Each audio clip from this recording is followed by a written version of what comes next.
Michelle Shocked is at it again. The alternative folk and rock singer staged a sit-in outside a Santa Cruz nightclub that canceled her show because she made an anti-gay slur earlier this month. Now, the tape across her mouth said "silenced by fear." When asked a question, Shocked shook her head vigorously and strummed her guitar. So it seems that she is still trying to make headlines in whatever way possible. I guess I might be making headlines by mispronouncing folks. Egberto, what do you think of this?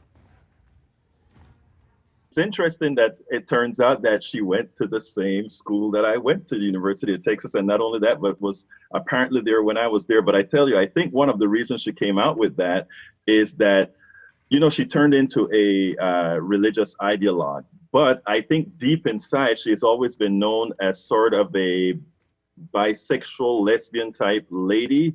So a lot of times people that project themselves. And in other words, she is simply projecting what she is, but cannot be given her now new ideology. Yeah, I think it's a little much to go into saying that you know what her sexuality is, but I want to say that I'm a San Francisco resident and I'm a gay male, so this kind of affects me on two levels, and I also go to Santa Cruz often, and I want to stand up for her a little bit. I don't want to live in a country where only one point of view is tolerated, and I think the fact that she went to Santa Cruz, sat there with duct tape over her mouth and let people write notes to her showed that she wasn't afraid to stand by what she believed, however wrong I might think it is. And Josh, I mean, however wrong you think it is this about freedom of speech to you then?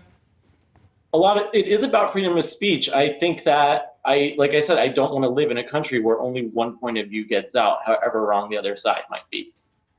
Egberto, you seem to be shaking your head. Yeah, because I have to disagree with my friend there, and that is because if she had gone out and attacked any other group, she would not have been taken as lightly as she is now. What she said, if you listen to some of the audio, it was vile. We have freedom of speech, but you cannot go into a theater and call fire. So while Josh is correct that we should have freedom of speech, there are just certain things that you don't do.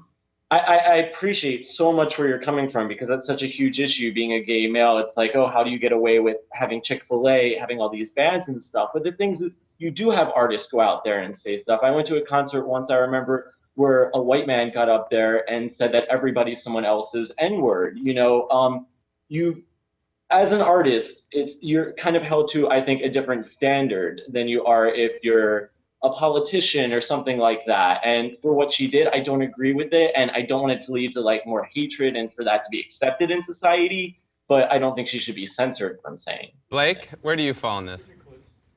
Well, I fall on a slightly different, just because before this, I've never even heard of her. Maybe it's a little generational thing, but it just annoys me that, I mean, I think it's good that these issues are getting out there and that, you know, there is a discussion around it, especially with what's going on in the Supreme Court this week.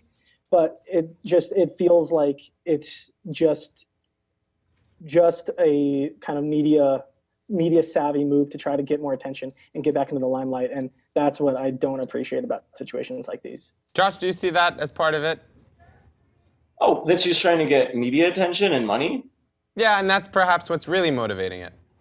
Of course. I mean, if you follow the money, you usually get the answer. But I didn't know about her either before this happened. And maybe she really does believe this. Maybe it is her personal beliefs. Just like her sexuality, I really can't guess what is in her heart. Right. Well, that makes 3 or 4 of us, I guess. I had never heard of her either. So there you have it. Well, she actually came out and said, I know you told me that I don't know her sexuality, but she came out and said that she wished as a Mormon she had grown up knowing that there were other options. Interesting. All right. Well, I guess the saga continues. Thank you all for joining us.